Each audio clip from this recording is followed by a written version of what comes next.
This is the best TV of 2025 in terms of picture quality, as judged by 6 video professionals and 1 knowledgeable enthusiast in a mass shootout of the 4 best TVs on the market, calibrated and benchmarked against a £30,000 reference monitor. Here's how we arrived at this conclusion.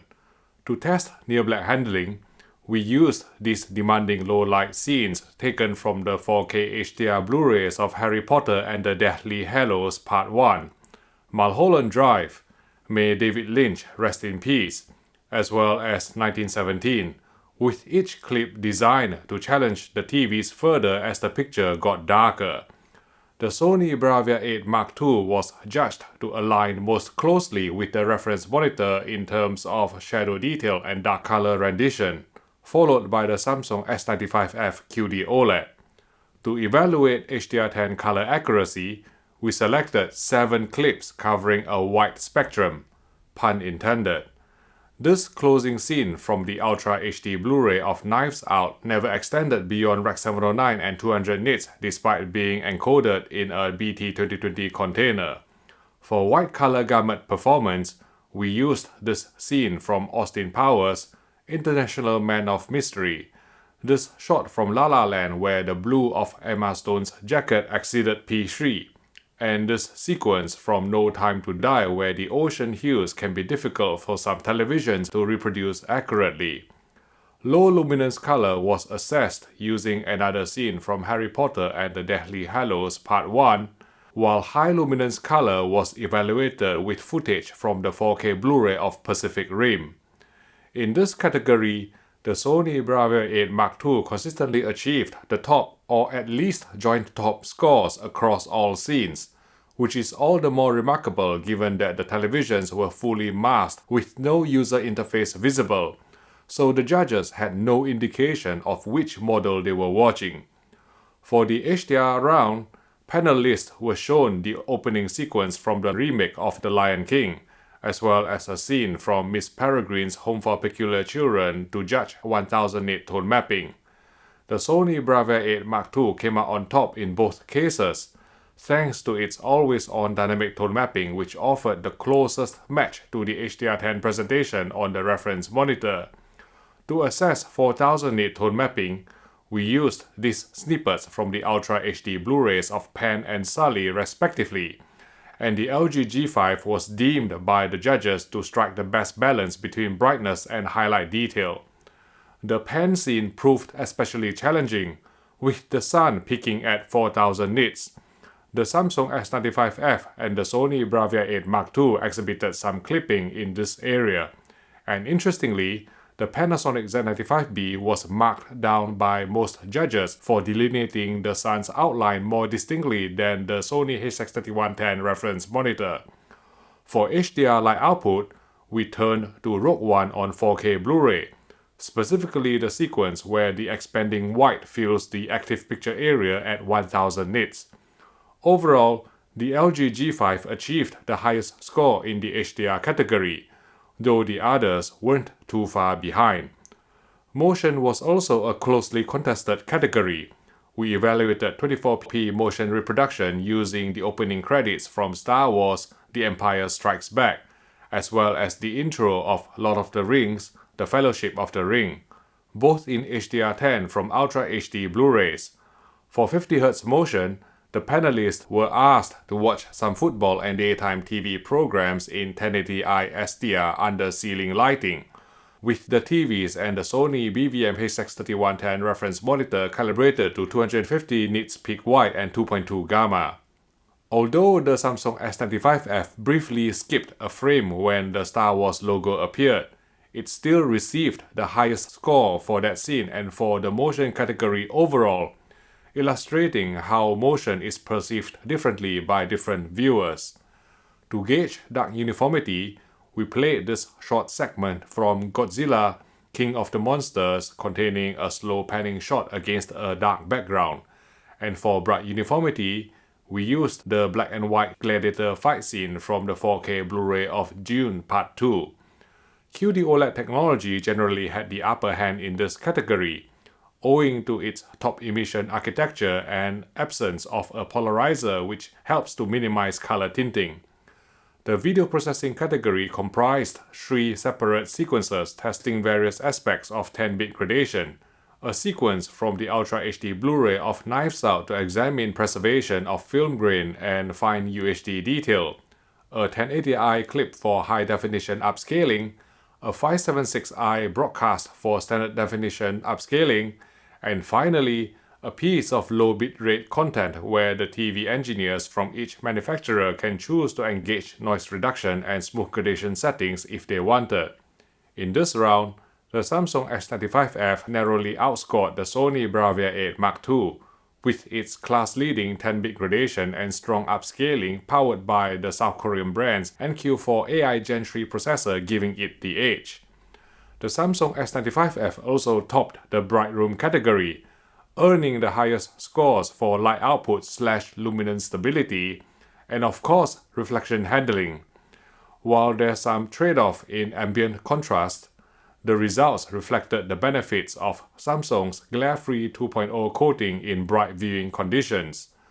Last but not least, towards the end of the Shootout event, we reset the picture settings and asked the judging panel to gauge out-of-the-box accuracy in the most accurate picture preset with energy saving disabled by rewatching the same scenes from Harry Potter and the Deathly Hallows Part 1 for near black detail and Austin Powers for color accuracy.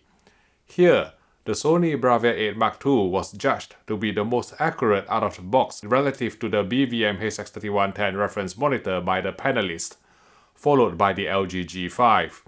To crown the best home cinema TV, we added up the scores for attributes which are important for watching high-quality 4K HDR movies in a dimly lit room, such as near-black handling, color accuracy, HDR performance, 24p motion, dark uniformity, 10-bit gradation, and UHD detail preservation. The best home cinema TV of 2025 was the Sony BRAVIA 8 Mark II, whose superior near-black handling and color accuracy on the retail unit used in the Shootout propelled it to victory ahead of the Samsung S95F in second place. Obviously, not everyone will be watching pristine quality content in a darkroom all the time, so we also have an award for the best living room TV which does well with a combination of heavily compressed material and spots, in a bright room if necessary. We totted up the scores for upscaling, compression handling, 50Hz motion, screen uniformity, and also bright room performance, and the best living room TV of 2025 award went to the Samsung S95F, which put in an impressive showing across these attributes. The Sony BRAVIA 8 Mark II came just behind, and might have scored even higher had its logo detection dimming algorithm been less aggressive in its brightest SDR day mode with peak luminance set to high. Finally, the overall best TV of 2025. But before that, I would like to thank the judges for taking their time out on a Sunday to evaluate these TVs. Although one did have to leave about 2/3 into the voting for an Oasis concert. Given the choice, I would probably roll with it too. It's important to stress that the voted results neither represent the opinions or views of the individual judges, nor do they constitute the endorsement of any particular TV brand, since the judges didn't even know which TV was which during the voting process. Each TV's bezel and speakers were similarly masked and labeled A, B, C, and D for scoring. To prevent interface menus and pop-ups from revealing the TV's identities, we asked the judges to wait outside while I looped content on an Oppo 203 4K Blu-ray player. Judges were only invited back to the Shootout room once all the menus and notifications had cleared. Many thanks to content distribution specialist NetView, which supplied the 8x8 matrix used at this year's Shootout, delivering stable performance that prevented any no-signal messages that might have revealed the TV brands. Thanks also to HDMI 2.1 cable manufacturer Zskit for supplying all the HDMI cables used at the event. I continue to use the company's flagship Zskit Maya series, as well as the slimmer and more flexible Z-Skate Lite series of certified HDMI 2.1 cables in my in-depth TV testing and side-by-side comparisons, and they have never failed me. Last but not least, thanks to award-winning UK electrical retailer Crampton & Moore for supplying the TVs and hiring a venue for this shootout. In particular, David Corner for organizing the event. Crampton & Moore have invested over £500,000 in a new superstore outside Rotherham featuring bespoke displays of the latest TVs, appliances and kitchens. This new store and their continuing partnership with me on projects such as the annual TV Shootout and TV Calibration Service have helped them win the IER Best Retailer Award this year. Talking of which, for a limited time only, Crampton & Moore are offering their in-store calibration service from only £149 if you buy any 2025 OLED TV from them. I have personally trained their calibrator David Corner to my own high standards. He'll run in the TV, calibrate it, and deliver it to you after having the calibration approved by me. We've been doing this for more than 4 years, and customer feedback has been excellent. So please give Crampton & Moore a call if you wish to buy a calibrated TV, or even any new TV at a competitive price with top-notch customer service. Thanks again for your support. Okay, after adding up the scores from all 8 categories, I can announce that the best TV of 2025 in our annual TV shootout was the Sony BRAVIA 8 Mark II with 31.45 points. The Samsung S95F was the runner-up with 30.57 points, giving QD-OLED a 1-2 finish. Even though the Sony BRAVIA 8 Mark II did not go as bright as its rivals competing in this year's shootout, its accuracy in shadow detail and color reproduction earned high marks from the judging panel, proving that control and finesse can be more valuable than sheer brightness at this level. So many congratulations to Sony for making a worthy successor to the BRAVIA A95L, which was our 2023 champion. However, please note that this shootout is only intended as a guide. The fact that we tested so many different subcategories is to provide a point of reference for your specific use case. These are the absolute 4 best TVs you can buy in 2025 when it comes to outright picture quality. So there is no shame in not coming first at all. In case you haven't noticed, we made a few improvements to this year's setup to achieve more conclusive results. Instead of arranging the TVs side by side as in previous shootouts, this year 2 were stacked vertically on either side of the reference monitor for easier comparisons within a smaller field of view, using high-quality BTF841 universal dual-stack floor stands kindly supplied by professional AV mounting specialist BTEC. The Sony BVM-HX3110 was placed in the center, slightly ahead of the TVs, reducing the perceived size gap and emotional impact of the screen presence when viewed from the sweet spot. Manufacturers drew lots to determine TV positions, and as it turned out, the 4-stack WOLEDs occupied the top row while the QD-OLEDs sat beneath. We also showed a wider selection of clips than ever before, most of which were not used in past shootouts, to give you and the judges more data points to consider.